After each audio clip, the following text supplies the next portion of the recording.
Have you fully recovered?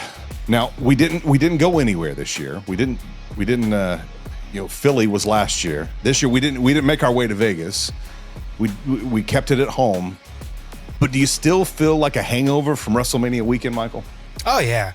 It's a good kind of hangover. I'm not nauseous.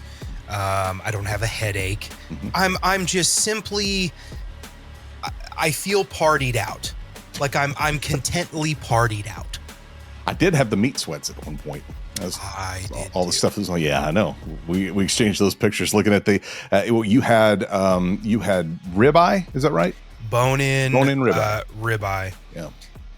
Pork butt here and wings. So. And we're gonna fly by the seat of our pants here, because why not? And I'm gonna send you some pictures. If you can get them up, great. If not, no worries at all. But I'll tell you what, it was a fun weekend in the sense of I got to like fully just dig into my personal passions. First of all, you had wrestling. Yep. Then the food. Now we talked about the food last week, and I think that it's important that we revisit that to say how the food went. You can see the price. See, I don't have mine though, so this isn't really fair. Well, I'm just saying maybe you should have planned ahead. You've just been sharing things with everybody. Hey, look at my meat, and been sending them to them.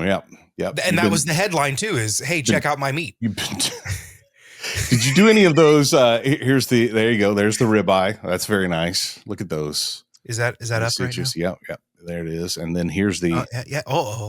There's the afterwards. Yeah, the green beans and the potatoes. Yeah. Yes, tasty. Yeah. All right, so that's it for this week's podcast. I'm going to eat. We'll see y'all later. Good night. Almost, man. I'm hungry right now. But that's what goes along with this weekend. And we had some people over and so I had about a 12-pound pork butt.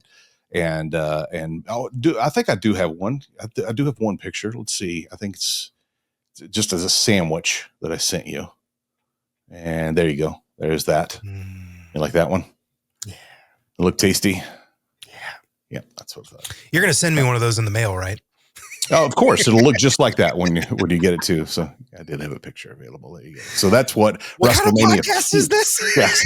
I haven't spoken one word about professional wrestling in a good 3 minutes. Yes, 3 minutes into the podcast. Yeah, this is all about WrestleMania food. Exactly.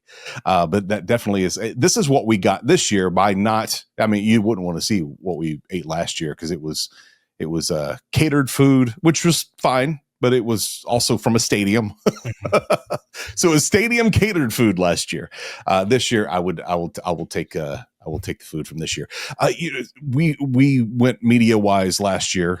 This year, I was noticing, we talked about it here, the ticket prices and what have you of WrestleMania 41.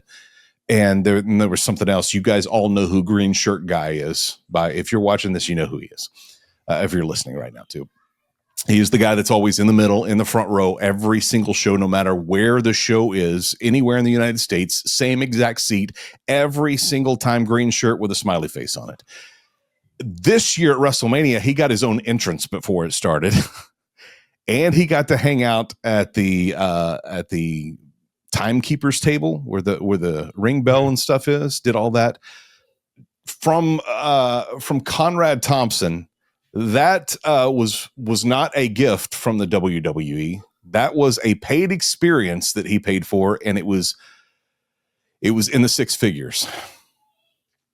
I just want to know now what this dude does. That's what I want to know. Sure. Because that's the thing, man. I love wrestling, and I would figure out ways to pay money.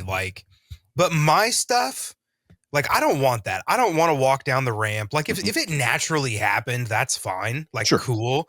I'm not going to pay. But somebody saying this is how much it is and you can do this? Yeah. No. But same. The stuff that I would pay for is hey, you're going to hang out for a whole day with Triple H at WWE headquarters, sign this NDA. You get to watch, hang out. You'll have lunch with you, that type of thing. I would take out a loan. Let me be clear. I would take out a loan to do something like that, just because I don't want to maybe I'm not a mark. I don't know, but I don't want to do the fan experience thing. Like, I'm in love with the business, even though I have no business calling it the business, but I just like wrestling. So somebody paying 6 figures to sit front row and walk down a ramp and touch the bell. I don't know. Maybe. But good for you, green shirt guy. That's right. I don't know, Smiles or something like that. Green shirt guy Smiles. I think it's what, I don't know. You can find him on Instagram. Same type of deal. I would be into something like that. Hey, you get to be his shadow for WrestleMania. You get to Tripp's shadow for WrestleMania. Just hang out. Don't say a word. Don't ask questions. Just be there. Yep. You're invisible. You just hang out. Some people got to the show and realized they were told that, hey, production used your seats and your seats are no longer available. However, we do have something for you. And they got to sit on the set. So I don't know about the lower seats, the one that looks like they are, like at a nightclub in Las Vegas. Yeah. Those, I believe they sold. The ones above that, though, where you saw the front of the hotel at the very top of the set there, that's where people got relocated to. So imagine you show up, your seats are gone, but you get to be a part of the set at WrestleMania 41. That might be a good exchange. That's cool. And it's always cool to hear stuff like that. Like kind of a WWE didn't have to do that. Like, I'm sure it's convenient for them because, like, makes the fans happy. They don't have to worry about it. It's still a benefit for them, but they could have easily just redistributed them throughout the stadium somewhere else and just said, hey, have a good show. So, like, when they do things like that and they do that for the fans, I appreciate that because it's still it's a big company, but they're at least, whoever's in charge of that area is still, like, caring about the fans, I think now that they did at least that second level, the ones that, like I said, look like a nightclub, the seats there, you get bottle service or whatever. I don't think you can not make that a part of the set from here on out, though. I think agree. That needs to be it every single year. I think there was something really cool about that because I sat there and thought about it. Like, I mean, I would never be able to afford a ticket like that, but what, is it revenue? I'm assuming it's big revenue. I assume too. But like, I think there's something cool about it because you could probably get celebrities in and out of there a lot easier than you could the front row and, different stuff like that. So I don't know, just, it was a cool thing. We've seen a lot of changes recently. I was joking with you about the ring mat and stuff, but of all the changes, the seating on the stage is pretty cool. That is cool. Did you order your plaque? I know you didn't go to this one, but did you order your plaque? No, I will. I'm definitely going to. No, they're up yet. It takes them a minute to get up there. I don't think they would be up quite yet, but I'm definitely going to order my plaque. The Topps cards, some of those are up there. Nothing from night 2, though, I noticed. Only night 1 is up right now for Topps now. So you have to order them. And maybe it's because you had until the 23rd. Maybe they're up now. Now, I think today is the last day. Yeah, today's the last day. You could order those first batch, and maybe after the 23rd, they'll put out day number 2. So we'll see. But I ordered a couple. I got Jey Uso with the title. And I got Paul Heyman and Seth Rollins. Nice. Was a card. So both of those have the possibility of scoring an autograph. So just on the card. My dog just decided to walk in. The rest of the family they must have gone because he doesn't come in here if they're here. So he opened the door. Yep. Good to see you. Thanks for coming in, Reagans. All right. So what an episode this is turning out to be. It's because we don't have a format today. I was like, we have done so much leading up to WrestleMania. Let's just talk about our favorites and anything that may have concerned us or anything like that. I'll just start with night number 1. I think you and I both agree on this. The Charlotte Tiffy match, way better than we thought it was going to be. Yep. Yeah, I will say that Tiffany may have won the title, kept her title, retained the title. She lost the match when it comes to how they looked after the match was over with. She looked rough. It looked like a chipped tooth, and everybody said, "Yep, chipped tooth." And then she shows backstage it was not. If you zoom in on some high def pictures, I did see a couple. It looks like it almost looks like mascara, and I don't know how that would happen. Was over a tooth, and it looked like, I don't know. Maybe it was dried blood from her mouth. I know she was bleeding. But either way, they did a good job. If it was some dental work backstage after that match, but she still had the bruises and the bumps and the scrapes all over her face even the day afterwards. So be anxious to see how she looks coming up on Friday. And do you think they continue this, or is that we've had enough of those two and move on? I would think you would move on from it. I don't know where else there is to go with it unless you just want to do a best of 3. Yeah. But I don't know, but I was genuinely surprised. I said to somebody, it was either you or somebody else, that I was really angry at how good the match was because I knew I was going to have to come on this show and eat a bunch of crow. And so the match turned out, honestly, the second best of the night. They really pulled through. They did business together. Good for them. It was a good match, and they deserve credit for that. I officially hereby eat crow. You're the only one saying you need to, and I don't think anyone will remember anything if you did. But if you want to have some crow with some of that ribeye, go for it. Yeah. So is a side has that dish. Nice gamey taste to it. Yeah, sure. You needed that in that setup there, right? I am anxious to see what they do and how they proceed with both Jacob Fatu and what he does with the U.S. title and what they're going to do with LA Knight. Do you push LA Knight move? Is he going for the world title now? Will he be over there chasing Jay? They have something else in store. Is he going? He hasn't won the IC title. So does it flip and go that direction? I feel like we already kind of have that set up, and we can get into that in a minute with more than likely a feud here with Dom and Penta or Ray, either one. I loved that. I kind of lost my train of thought, but I love that that Jacob got his win there. He's a future world or undisputed champion. This guy is on fire and can talk on the mic, and he can take care of it all. High flying big guy is just crazy, and you don't get many of those. I, like we talked about last week, hated that he had to go up against LA Knight for this because LA Knight has been on a roll. He's I feel like he's not as high as he was in, what was that, the end of 23. Yeah. But man, still way up there and still very viable. I don't know if there's things going on backstage that are holding him back, but I'm anxious to see really how these two move on. I don't need to see him chasing the U.S. title again. You feel any different? No, I agree. We don't need to see him chasing the U.S. title. I think Intercon would be fine, except that I don't feel like they're going to take that off of Dom for a while. No. So I wouldn't want to see him there. I think the World Heavyweight Championship is where he needs to hang. I don't.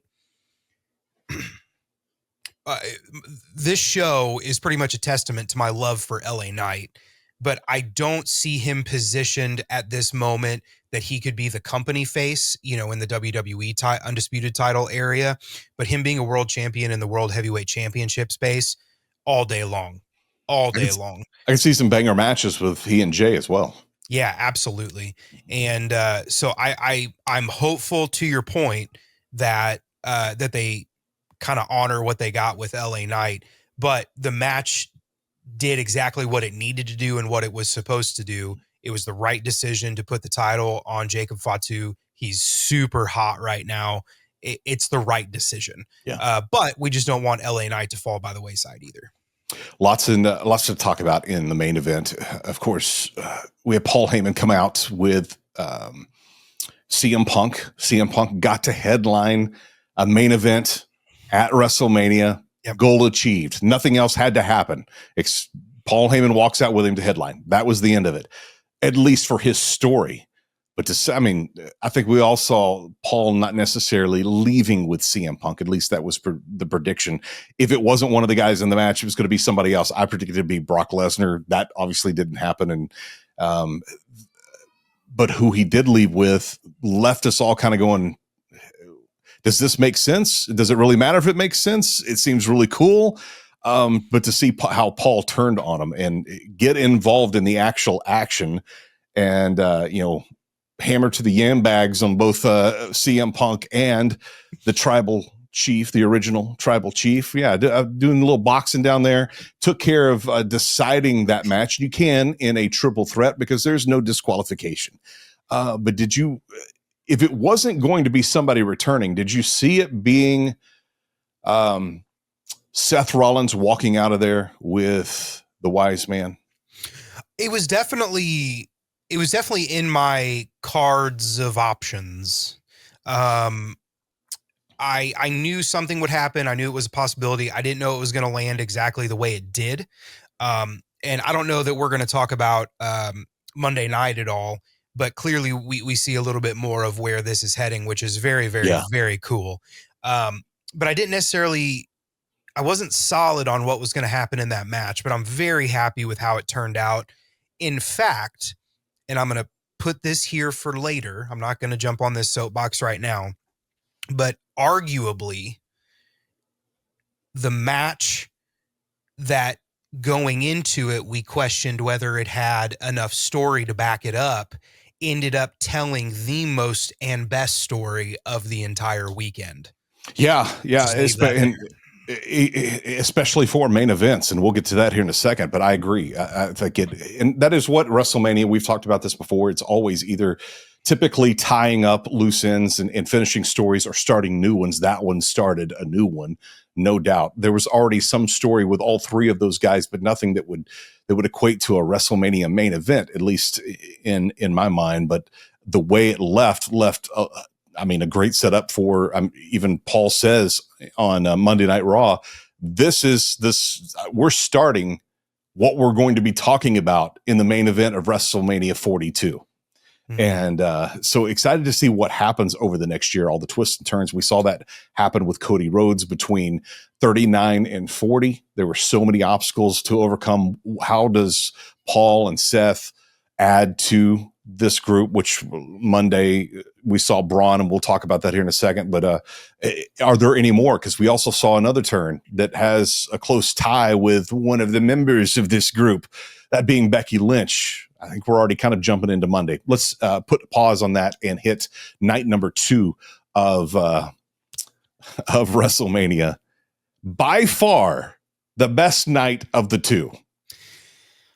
And it's not even close. Not even close. Night number 1 felt like matches for a SmackDown that ended up in front of a lot more people. That's kind of how it felt to me watching. It was like, okay. And unfortunately, that was the night that I had people here. It was the night to watch the bad night of WrestleMania. Unfortunately, not wrestling fans, and got to say, they're like, okay, is this over? Is that over? What's this mean? And they didn't really get into any of it.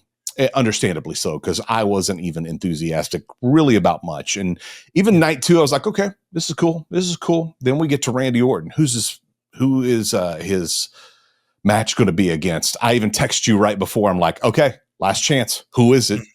You said Trick Williams, or who else was it? Rusev, I think.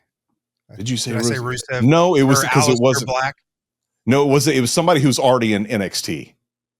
It doesn't matter. It was 2 guys to like maybe promote and get up to the next level.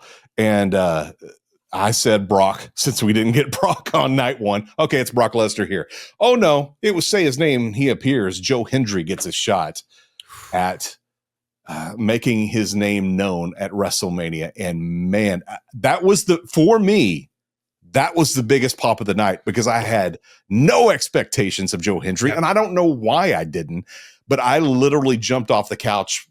My wife's like, why are you so excited about this? I'm like, you don't understand. That's the champion of a completely different company. He is here. Here's the thing. I kind of got caught in 4K because I did the same thing. I jumped off the couch like, oh, this is awesome. And the person that was with me goes, so why is he cool? And I'm like, that's a great question, because I intrinsically know that Joe Hendry is awesome. Bingo. And that's the truth. Mm-hmm.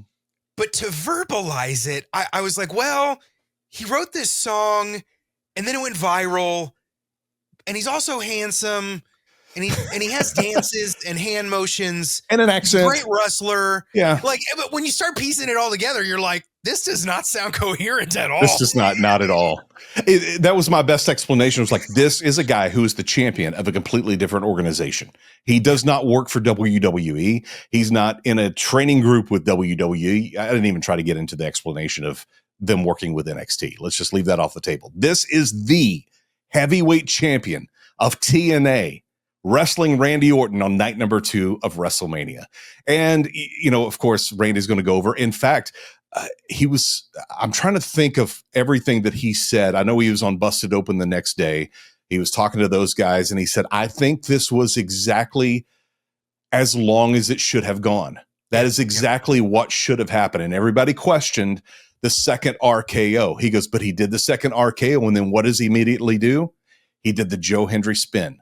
He knew, and I think everybody has come around now too, even some people complaining about it online. It was like, this was the biggest push you could possibly give a guy from another organization on your night from your massive superstar, Randy Orton. And he had no issues putting this guy over other than losing to him. I mean, you didn't expect that to happen, really. Right. He goes, but man, I lost to the RKO from Randy Orton. I am all good. Yeah, I didn't think, I questioned the second RKO. Mm-hmm. But it wasn't like a big deal for me. Right. I was just like, oh, a second one seems kind of interesting, but okay. Is he trying to bury him? Like, that's not Randy, like, or not Randy anymore. But it really was. I mean, when you zoom out, because that's the problem that we as wrestling fans have sometimes. So fun. Is zoom out. Yeah. If I'm Joe Hendry, and that's the thing, if you would put yourself in the wrestler's position more often, you probably wouldn't be as critical of the product. Because I'm sitting here going, somebody calls me and goes, we want you to work with Randy. Quick match, kind of squash, not really, but we're going to put you over. I'm going to go, Sure. Randy Orton at WrestleMania. I don't care if the guy shaved my head and kicked me in the nuts. I'm doing it. I would have said yes. Hey, so and if Joe Hendry watched any of the product most recently, if he's been watching right now, I would assume that Joe would go, he's going to pump me, right? Mm. Of course. Yeah, he's going to pump me. Great. Fine by me. I'll sit out a week of TNA. How about that? That's completely fine. No pay. Not only did he get a match, he got his own t-shirt, his own WrestleMania t-shirt. Dude, this guy is so over. And he said that he got to see John Cena after John's match on night number 2. He walked by. He just happened to walk by and glance in and see me in the room, stopped and said, what you did out there tonight was exactly what I was talking about at the Royal Rumble. You just go out there, you do your thing. They're going to love you. He goes, you're going to be around here for a long time. Yeah. That guy 2 for 1. He got one in the mat, got one in the ring, and one backstage. That one being from John Cena. Now he did call out John Cena. I want to have a match with John before the end of his run. I hope that happens now. I don't see any reason why it shouldn't. You're going to put the butts in seats for it. That's cool. Yeah, absolutely. John's and here's the thing. He ain't going to win. And that's not what it's about. Yep. Dude, put it on the line. Put the WWE championship on the line. Let him defend it. Like, it would, oh man. I did think it was funny. Wade Barrett goes, so if Randy wins this match, is he the TNA champion? I don't know if you caught that. That was funny. Yeah. Okay. So for me. Speaking of other comments from commentary, I got to say one super quick. During the Tiffany Stratton entrance, I should have said this earlier. So it was the TV's thing. Tiffany's in the middle. She eventually comes out. The packaging. Yeah, if you listen very closely, you hear Pat McAfee go, Oh, that one's her. "Oh, she's the one in the middle." Exactly. Oh, I was wondering. I died, man. So good. Oh, she's the so one in the good. middle.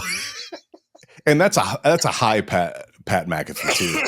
Yeah. Which I think if you saw on Monday on the Pat McAfee show, John Cena goes, "You're high pretty much every time you're out there, aren't you?" I think he might be.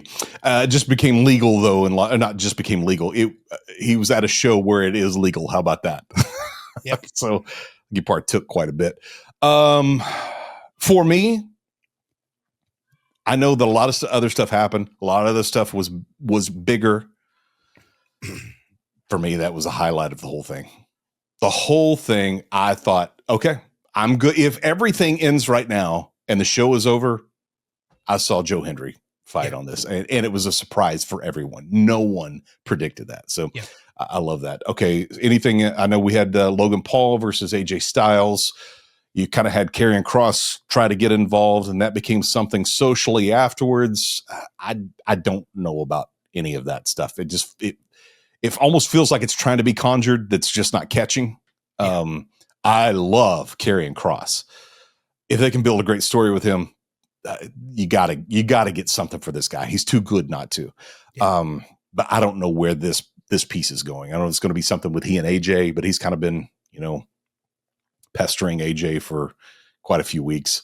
I thought that match was fine. It was great. I love the innovation of Logan Paul though.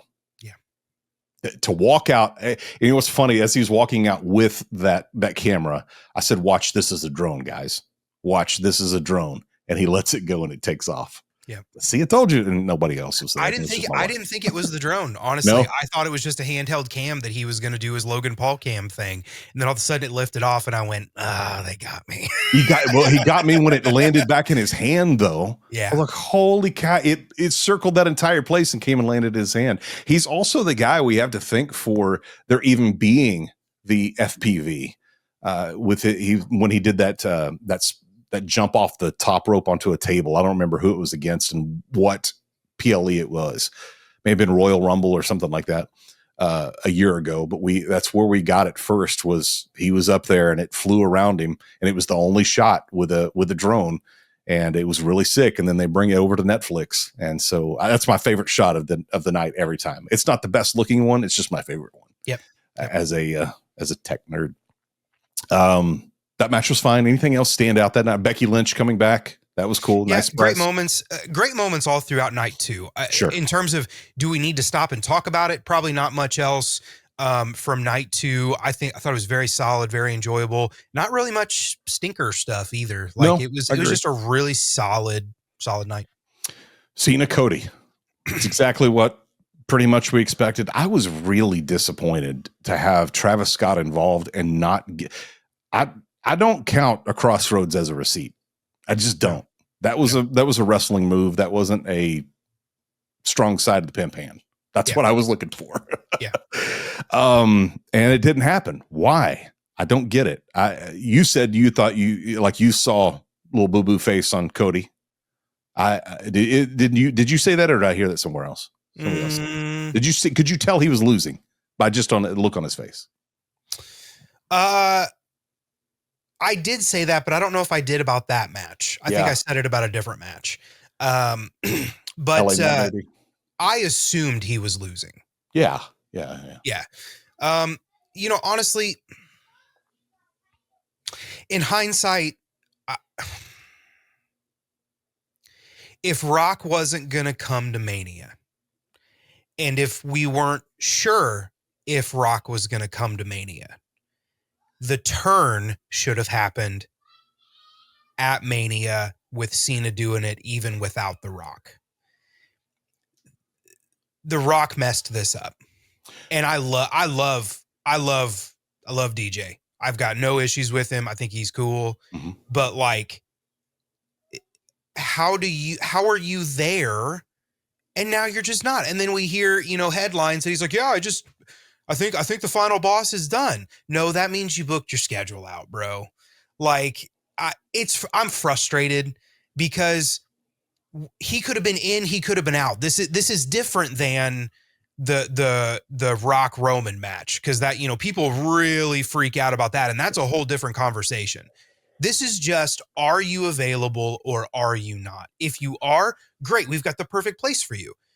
If you're not, let's work the story without you. But that's not how it works, because he's like a freaking director of the board or something.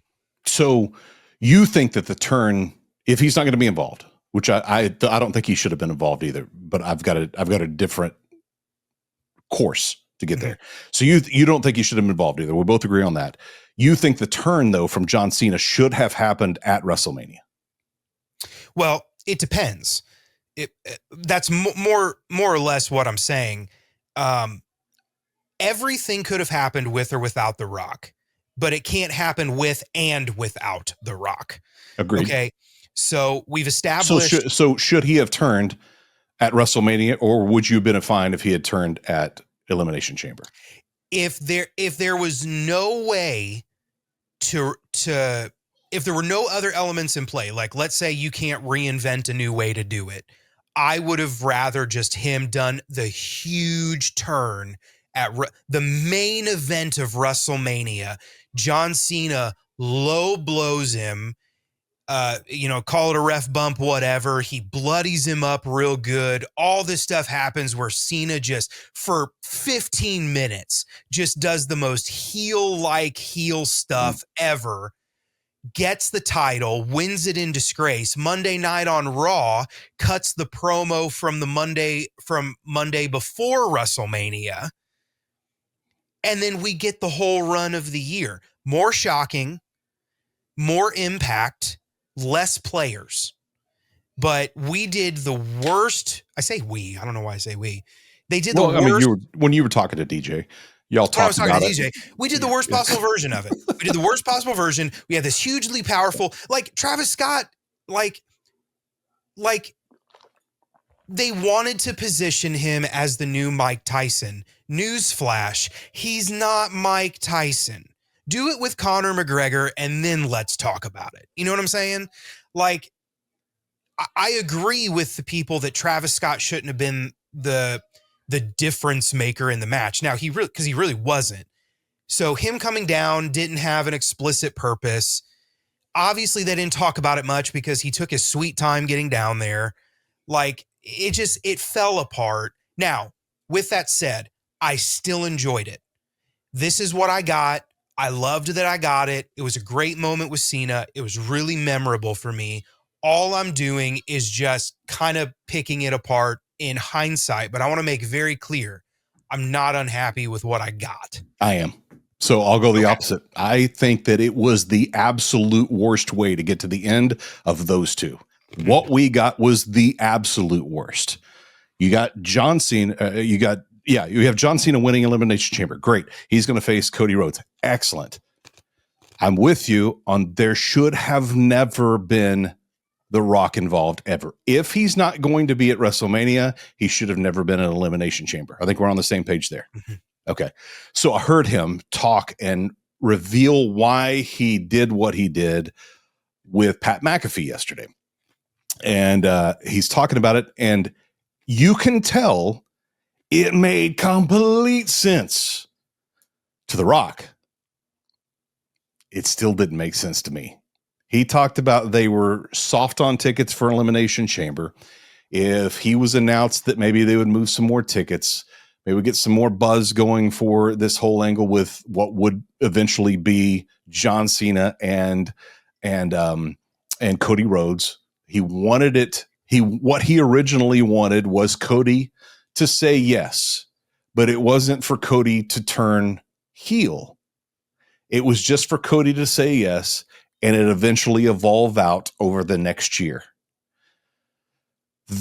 Triple H brought up, if you want to do something here, I don't think we should do that with Cody. What if it was John Cena?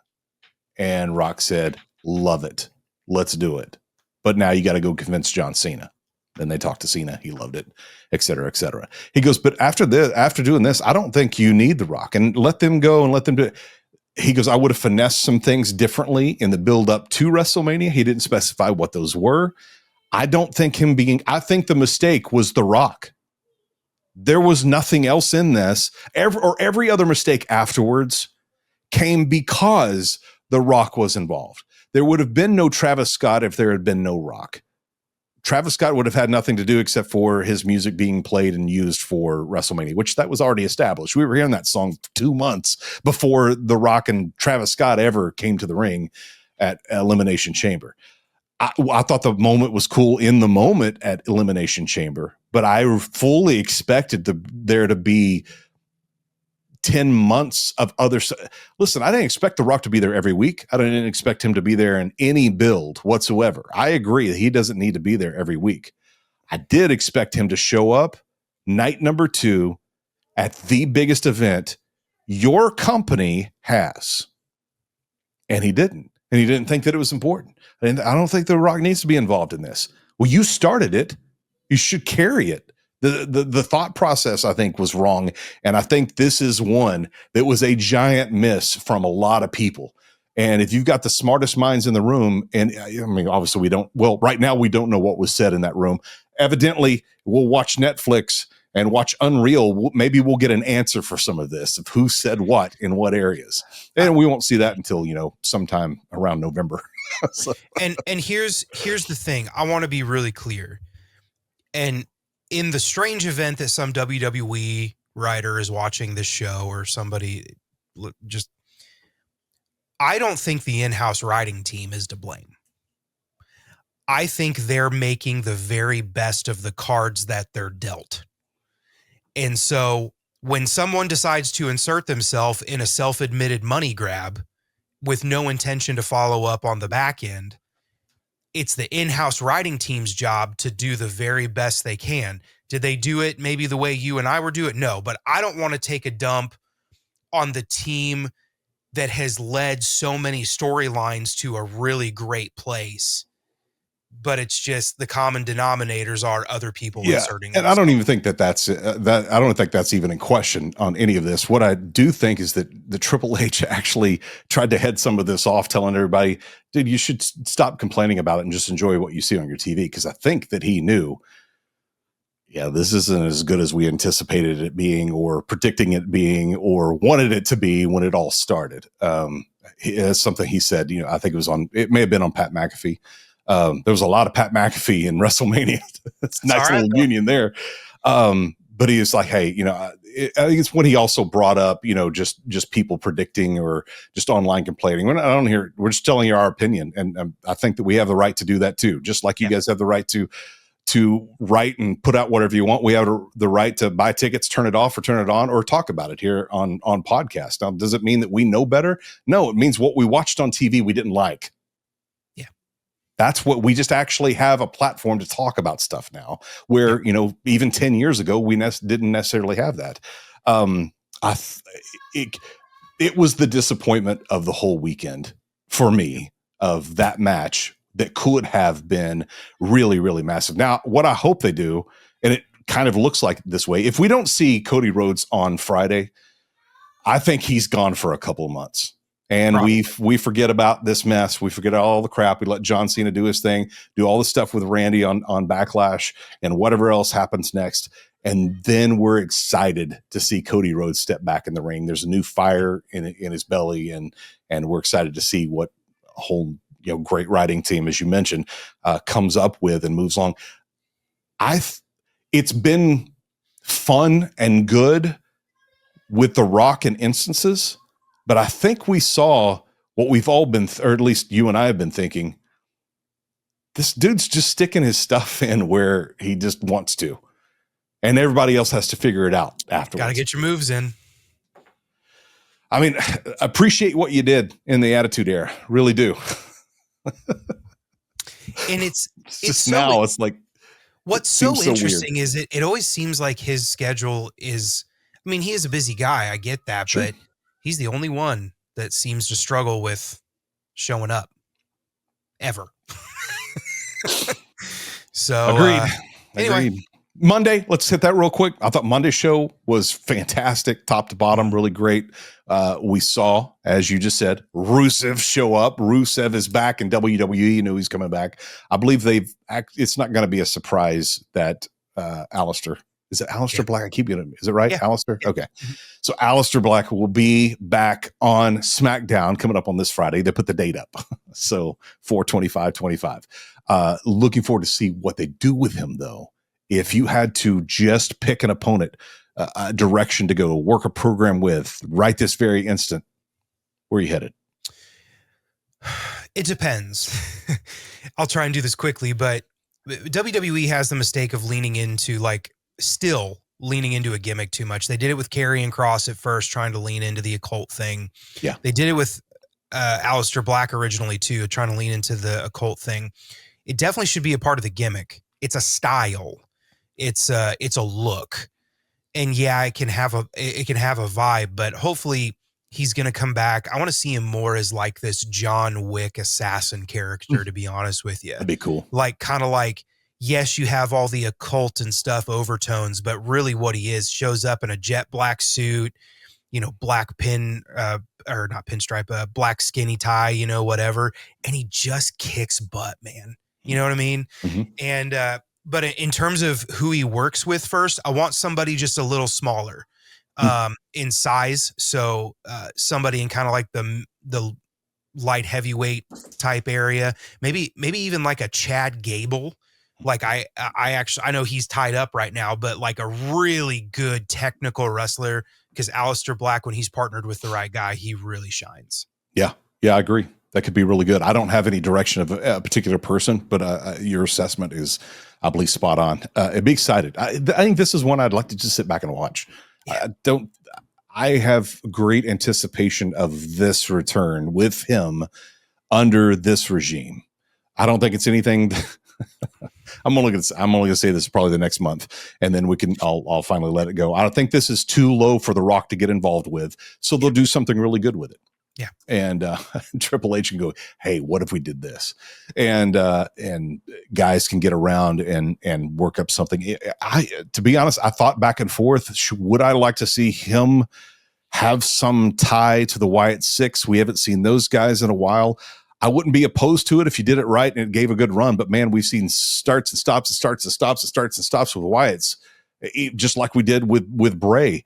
And I was like, man, can these guys come back for one more round? And do you put him with that? I don't know. Maybe just keep them separate. But they have kind of the same, what you said, kind of overtones. They kind of have that spooky vibe to everything that they do. And they have Uncle Howdy, but Uncle Howdy was never the leader. Bray was the leader. Mm-hmm. It still feels like it's missing a leader to me. Mm-hmm. What else on Monday? Of course, we have the reveal of a new faction. I would say with Paul.